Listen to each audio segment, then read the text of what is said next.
Hello, I'm Roger Lynn, and this is the MPC-60 MIDI Production Center, created by myself and a Kai professional. What's up? You got your boy Dyreck, aka Native Shades, reminding you to like and subscribe, because today we're gonna be talking about the MPC-60. What had happened was the year was 1986. And Roger Lynn's company, Lynn Electronics, was going through some serious issues. The Lynn 9000 was a drum machine that featured note repeat and even bringing swing into the picture. Roger Lynn was doing his thing. His company had been flourishing for 2 years already. But then all of a sudden, the Lynn 9000 started janking up on everybody. People started complaining, hey man, the power cord is overheating. People started losing data. They was like, the system is freezing up on me. You know, you'd be with your band and you'd have a cool drum groove going on. Your band will be in the other room. You'd be like, guys, hey guys, come over, check this thing out. They'll be like, what's up? You'd be like, man, I made the most awesome drum groove for our song, man. It's gonna be a hit. And they're like, word, okay, let's check this drum groove out. And then you press play and you hear nothing. Crickets. And then the guys are like, damn, man, we should never have gotten rid of the drummer. That was a problem with the Lynn 9000. It kept freezing up on cats and everything, and Roger Lynn tried to fix it. He tried to fix it, but it just wasn't working. So, you know, a couple years went by, and Roger Lynn's company kind of went under. Closed for business. Out of business. And nobody was checking for any of Roger Lynn's products at all. But then a company came along, Akai. In previous years, they ran into Roger Lynn at NAMM, and they, had some exchange of words with him, and they said, hey man, we would love to do a product with you one day. If you ever have an idea, let us know. Well, Akai was in the market of getting away from the kind of like home electronics department, and they were trying to go to more high-end professional electronics. So they called Roger Lynn and they was like, hey, we'd like to develop a new product. We kind of liked some of the features you had on the Lynn drum and everything like that, and we wanted to know if you'd help us develop something. So Roger Lynn was like, yeah, sure. They was like, hey, how's your schedule looking? Roger Lynn, his company's been out of business for a minute, but he's like, you got to front, you got to act like you got business. So he's like, oh, hold on, wait, you guys want me to assist you? Wait up, let me check my schedule. Hold on for a second. Acts like he's going to the other room to check his schedule. And then he's like, yeah, sure, I'll be free for the whole 1987. So around 1987, Akai decided to drop the ADR-15. Now that stood for Akai Drum Recorder 15, which was the prototype of the MPC-60 before it came out. It was basically the same thing as the 60, only it had a fixed flat screen. And it was rumored that a project manager from Akai, a guy named Mike Roberts, he was called into the office by the president of International Music Company, which was the distributor for Akai. And the president wanted to know, hey, why do you guys call this thing the ADR-15? And he was like, well, it stands for Akai Drum Recorder. And we just put the number 15, we just like the number. So this president guy named Jerry Freed said, okay, let's brainstorm here for a second. Okay, now what is this thing? And he said, well, this is a MIDI production center. Okay, and tell me something about it. He was like, well, it has a 60,000 note sequencer. So we said, okay, so why don't we call it the MPC-60? And like that, history was made.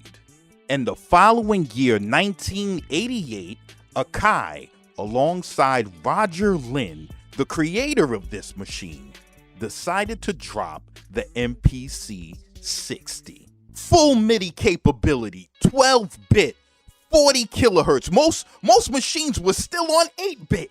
The MPC-60 was introducing 12-bit of audio quality.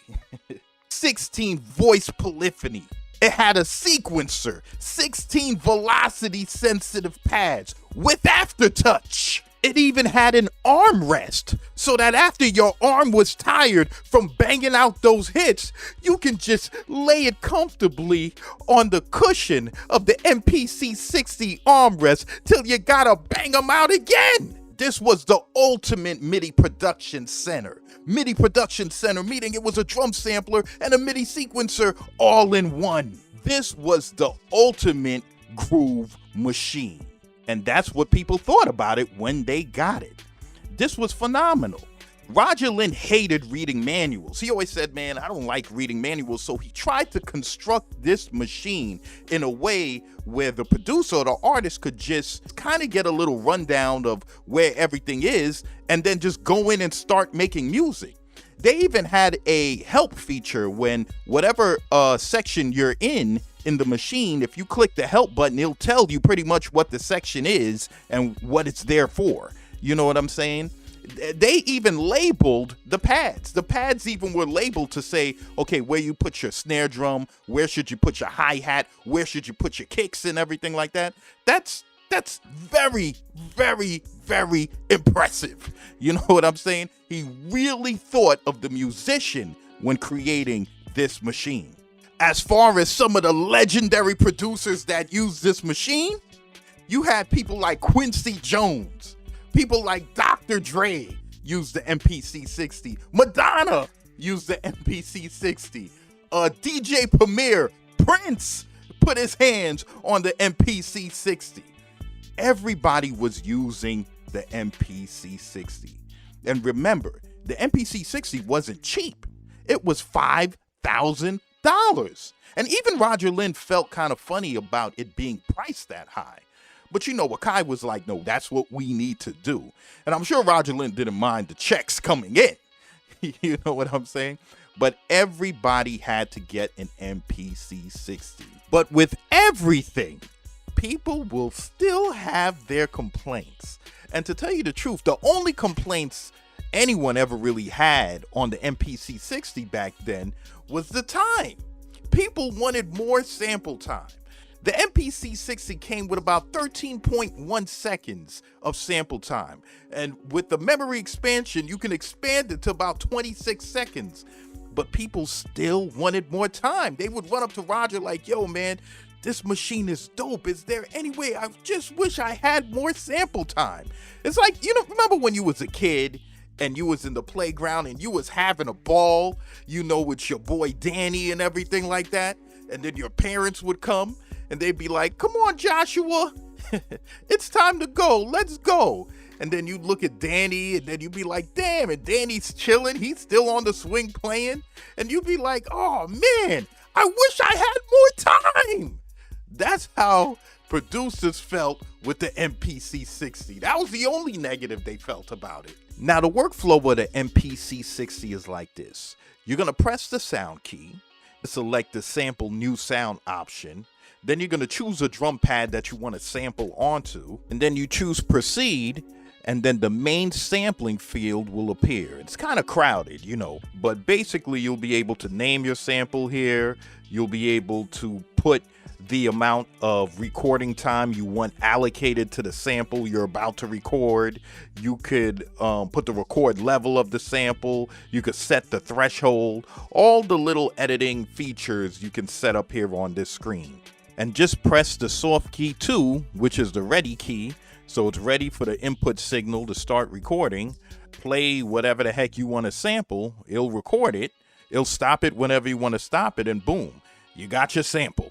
Now all you got to do is sequence it the way you want to sequence it and make your beat. Everybody loved the MPC-60. Everybody loved this machine. At NAMM, you should have seen people was all over it. And Roger Lynn doesn't even, you know, nowadays he doesn't even go to NAMM that much. When he put out his product, the Linstrument, he made it so that it's kind of a community where they'll email him and they'll be like, hey, Roger, I'm in England and I'd love to use this new product. Is there a way that, you know, I could use it? And he'll say, well, yeah. And he would contact one of the people that purchased the product around your neighborhood and say, hey, there's a guy around your neighborhood that would just like to sample the product and see how it works. You mind showing it to him? And the guy'd be like, yeah, I don't mind. And then the two guys would actually get together and that one guy that has a product would actually demonstrate it to the one that doesn't. I think that's beautiful. But some neighborhoods you gotta be careful about. You know what I'm saying?